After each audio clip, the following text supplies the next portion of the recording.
ఒకసారి చేస్తే ఫ్లూక్, రెండోసారి చేస్తే ఫేకు.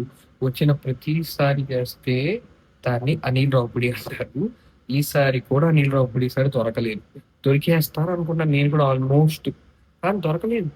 యాక్చువల్‌గా నాకు ట్రైలర్ చాలా బాగా నచ్చింది. ఇప్పుడే 'మనశంకర వరప్రసాద్' గారి సినిమా చూడడం జరిగింది. సినిమా వచ్చేసి చాలా సో‌సో‌గుంటది. బట్ అనిల్ రావిపూడి ఎందుకు దొరకలేదు చెప్పనా నేను? వింటేజ్ 'బాస్'ని చూపిచ్చాడు కాబట్టి. ఓన్లీ 'బాస్' కోసం, 'బాస్' టైమింగ్ కోసం, 'బాస్' గ్రేస్ కోసం, చిరంజీవి గారి మాస్ స్టెప్స్ కోసం, చిరంజీవి గారి కామెడీ టైమింగ్ కోసం చూస్తారు జనాలు ఈ సినిమా. అండ్ ఈ సినిమా పండక్కి ఫీస్ట్, ఫ్యాన్స్‌కి మాత్రం పిచ్చగా ఫీస్ట్. అంటే చిరంజీవి గారిని మళ్ళీ ఇలా చూస్తాము అని అసల ఎవ్వరు అనుకోకూడదు. అలా చూపిచ్చారు అనిల్ రావిపూడి గారు. వెల్ సక్సీడెడ్ ఆయన మాత్రం. బెస్ట్ కమ్‌బ్యాక్ అనుకుంటా ఇది చిరంజీవి గారికి. ఆయన అలా చూడటం అసలు ఆయన వయస్సు ఎలా ఉంటారంటే 25 ఏళ్ల కుర్రోడిలా ఉంటారాయన. సో, అంత బావుంది.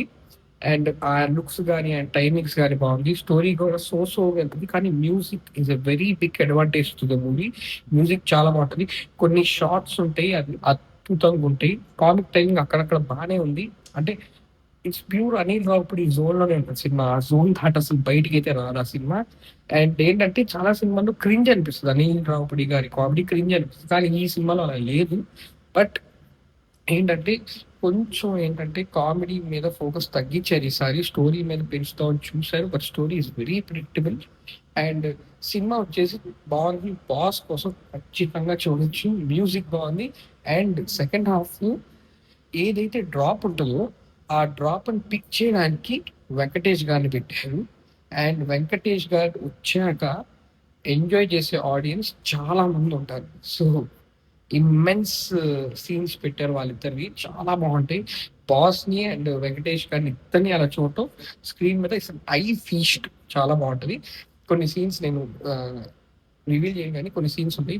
విభత్సంగా ఎంజాయ్ చేస్తారు. పాత సాంగ్స్ పెట్టి కొన్ని సీన్స్ ఉంటాయి. చాలా బావుంటాయి. And biggest negative climax.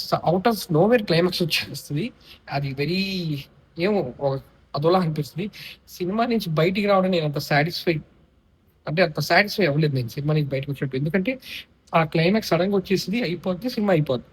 అది నాకెక్కలేదు. మిగతాది 'బాస్' కోసం సినిమా ఖచ్చితంగా చూడొచ్చు. సినిమా కేవలం 'బాస్' నడిపించారు. Only one and only 'boss' Chiranjeevi గారి కోసం ఈ సినిమా చూడొచ్చు. సో, ఇది గైస్ నా honest review on 'Manashankar Varaprasad' గారు. అండ్ ఈ వీడియో గనుక మీకు నచ్చితే లైక్, షేర్ అండ్ సబ్స్క్రైబ్ చేసుకొని ఉంచుకోండి మన ఛానెల్‌కి. ఇలాంటి మంచి మంచి రివ్యూస్ కోసం.